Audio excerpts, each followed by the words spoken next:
State bank of ইণ্ডিয়াৰ ফালৰ পৰা বহুকেইটা পিঅ'ৰ ভেকেঞ্চি নতুনকৈ মুকলি কৰি দিয়া হৈছে।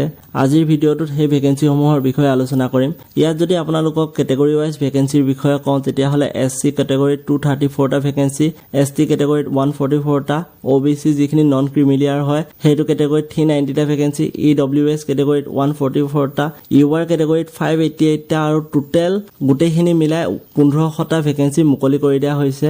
এই গোটেই ভেকেঞ্চিখিনি এপ্লাই অলৰেডি ষ্টাৰ্ট হৈ আছে। ইয়াৰ লাষ্ট ডেট 8/7/2024 অৰ্থাৎ 8 জুলাই 2024 তাৰিখে ইয়াৰ লাষ্ট ডেট হ'ব আৰু পেমেন্ট কৰাৰ লাষ্ট ডেট 8 জুলাই 2024 তাৰিখ। ইয়াৰ এলিজিবিলিটি ক্ৰাইটেৰিয়াৰ বিষয়ে যদি কওঁ তেতিয়াহ'লে আপোনালোক 21 বছৰৰ পৰা 30 বছৰ বয়সৰ ভিতৰত হ'ব লাগিব। যদিহে OBC নন ক্ৰিমিলিয়াৰ কেটেগৰীত আপোনালোক পৰে তেতিয়াহ'লে 3 বছৰৰ বাবে এজ ৰিলেক্সেশ্যন আছে।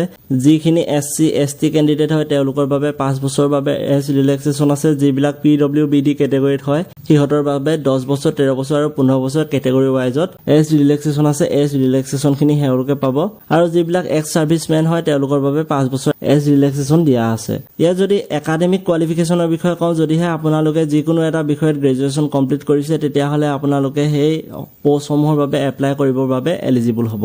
যদি চিলেকশ্যন প্ৰচিডিউৰৰ বিষয়ে কওঁ তেতিয়াহ'লে 3টা ফেজত এক্সামটো হ'ব। 3টা ফেজৰ পাছত আপোনালোকৰ চিলেকশ্যনবিলাক কৰা হ'ব।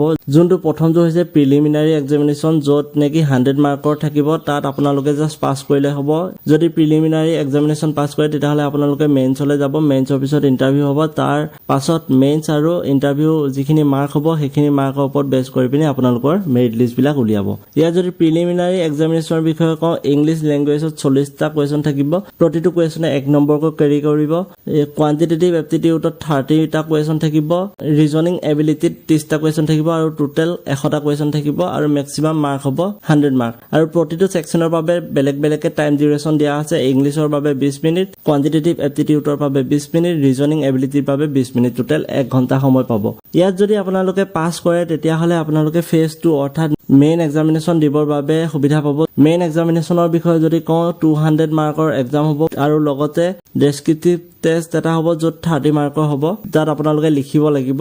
ডেছক্ৰিপটিভ যিখন পেপাৰ হ'ব সেইখনৰ নাম হৈছে কমিউনিকেশ্যন স্কিল। ইয়াত ইমেইল লিখিবলৈ আহিব পাৰে, চিটুৱেশ্যন এনালাইচিছৰ ওপৰত আহিব পাৰে আৰু আইডাৰ ৰিপৰ্ট ৰাইটিং নতুবা প্ৰেচেছ ৰাইটিঙৰ ওপৰত আহিব পাৰে। টোটেল 3টা কুৱেশ্যন আহিব। 3টা কুৱেশ্যনত আহিব 30 মাৰ্ক। 30 মাৰ্কৰ বাবে পাব আপোনালোকে 30 মিনিট। মেইনছ এক্সামৰ বিষয়ে যদি কওঁ, ইয়াত টোটেল হ'ব 230 মাৰ্কছৰ আৰু ইয়াৰ বাবে পাব 3 ঘণ্টা 30 মিনিট। ইয়াত যদি আপোনালোকে পাছ কৰে তেতিয়াহ'লে আপোনালোকে ফেজ 3 এটা এক্সাম দিব লাগিব, য'ত নেকি চাইক্ৰমেট্ৰি টেষ্ট থাকিব, গ্ৰুপ ডিছকাশ্যন থাকিব আৰু পাৰ্চনেল ইণ্টাৰভিউ থাকিব।